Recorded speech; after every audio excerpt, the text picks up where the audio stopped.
Hello guys, good morning. Tagal ko nang hindi nakakapag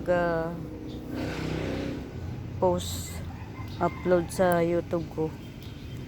Well, ngayon ito ang trabaho ko, kaya sobrang hindi na nakakapag-post kasi sobrang busy na.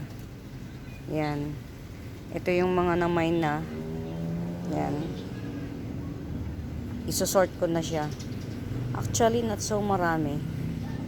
Yan, isosort ko na siya para madala na sa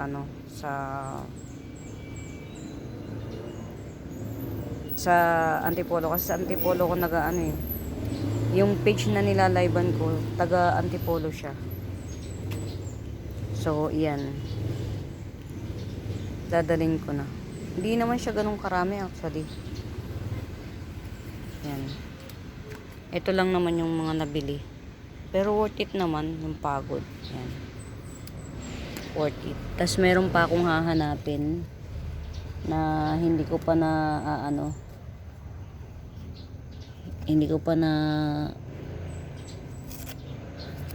nasusort. I think kailangan ko munang magdilig kasi parang siya, parang tuyong-tuyo na.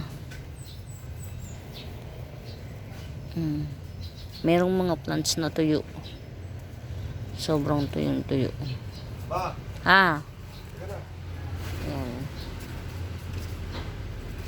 Meron naman yung iba, ito mga bagong dating kong plants, mga for sale.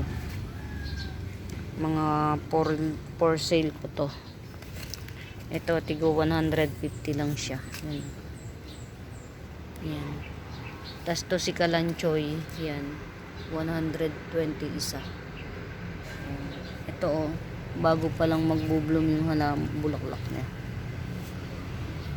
Ito yung maliliit siya, ewan ko, aliliit na mga niya, 150 isa. Yan, ito lang naman yung mga bago ko, tsaka ito 100. Tinatawag na ako ng asawa ko. Ito mga bago ko pa rin. Ito, mga bago to. Ito, tiga 80 lang yung isa. Yan. Ito si Omnarch 150. Ayaw nilang bilhin, pero pag lumabas na to, nako. Tapos ito si Pink Spot. Iba si Milk Confetti kay Pink Spot, guys. Oh, pink yung niya. Pink Spot, ibig sabihin hahanapin mo pa yung spot niya siguro. Ayan, oh. Si Pink Spot, 80 pesos isa. Yan yung difference ni Pink Spot kay Milk Confetti. Tas ito mga Moonshine, 50 pesos each. Yan, ito. Meron akong special offer. Ito, 180. Si Dracena Twisted. Variegated Twisted Dracena. Yan, mga bago. Nakakatuwa lang kasi na-inspire lang ako. Ito, mga may-ari nito, dadalhin ko na rin yan. Ganda, oh. Si Red Hanging, grabe. Yung tinatawag na ako ng asawa ko, guys. Babay na muna. Quick tour lang, quick tour.